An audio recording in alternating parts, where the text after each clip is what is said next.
ত্বকের মতো আমাদের চুলেরও অনেক বেশি যত্নের প্রয়োজন রয়েছে, তবে এটা সত্যি চুলের ব্যাপারে আমাদের ধারণা অনেক কম। একটা বিষয় অবশ্যই মাথায় রাখতে হবে যে কোনো সমস্যার সমাধান পেতে হলে আগে সমস্যার কারণ জানাটা খুবই জরুরি। সমস্যার কারণ না জানলে কিন্তু সেটার সমাধান কখনোই করা সম্ভব না। আচ্ছা বলুন তো, চুল যে একটা মৃত কোষ, এটা কি আমরা সবাই জানি?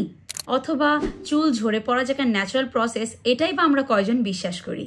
ত্বকের মৃত কোষ যেমন পরিষ্কার করা হয় যেন নতুন কোষ আসতে পারে, ঠিক তেমনি কিন্তু পুরাতন চুল পড়ে গিয়ে নতুন চুল আসাটাও একটা স্বাভাবিক প্রসেস। তবে অতিমাত্রায় বা অনেক বেশি হারে চুল পড়াটাও কিন্তু কোনো ন্যাচারাল বা সাধারণ প্রসেস নয়। টেলোজেন ফেজ থেকে চুল পড়ে যদি অ্যানাজেন ফেজে নতুন চুল না গজায়, অথবা যদি আপনার হেয়ার ফলিকেল ড্যামেজ হয়ে স্বাভাবিকভাবে নতুন চুল গজানোর প্রক্রিয়া ব্যাহত হয়, তাহলে কিন্তু ধীরে ধীরে আপনি টাক হয়ে যেতে পারেন। অনেক সময় কিন্তু দেখা যায় স্বাভাবিক সাইকেল অনুযায়ী নতুন চুল গজানোর পরেও বাহির থেকে আমাদের চুলে যে অতিরিক্ত ড্যামেজটা হয় বা একটা প্রেশার পড়ে, তার ফলে কিন্তু চুল দেখা যায় মাঝখান থেকে ভেঙে ভেঙে পড়ে যায় এবং এর ফলেও আমাদের চুল অনেকখানি পাতলা হয়ে যায়। এভাবেই কিন্তু আমাদের মাথা থেকে চুলের পরিমাণ দিন দিন কমতে থাকে। এবার আসি মূল কথায়। ধরুন আপনি বুঝতে পারছেন যে আপনার চুল স্বাভাবিক পর্যায়ে আছে, তাহলে তো ভালো।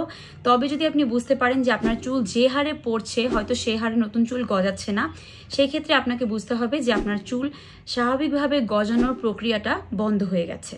অথবা ধরুন আপনি যদি বুঝতে পারেন যে আপনার চুল মাঝ থেকে ভেঙে যাওয়ার কারণেও অনেকখানি কমে যাচ্ছে, এই সমস্যাটি বুঝতে পারলে কিন্তু এটার সমাধান অনুযায়ী আপনাকে ব্যবস্থা নিতে হবে। আপনাকে আরও কিছু বিষয় মাথায় রাখতে হবে, যেমন আপনার চুলের টাইপ অনুযায়ী আপনাকে প্রোডাক্ট বাছাই করতে হবে, বা আপনি যে প্রোডাক্টটা ব্যবহার করছেন সেটা কি সঠিক পরিমাণে ঠিকঠাক মতো ব্যবহার করছেন কিনা, এই দিকেও লক্ষ্য রাখতে হবে।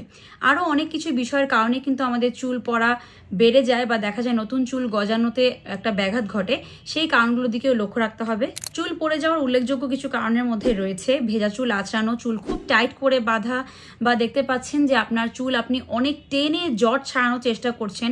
এই সমস্ত কারণেও কিন্তু চুল মাঝপথ থেকে ভেঙে যাওয়ার প্রবণতা থাকে। এমনকি অতিরিক্ত কেমিক্যালযুক্ত প্রোডাক্ট বা আপনার চুলে অতিরিক্ত হিট অ্যাপ্লাই করার ফলেও কিন্তু আমাদের চুলে অনেক বেশি ক্ষতি হতে পারে।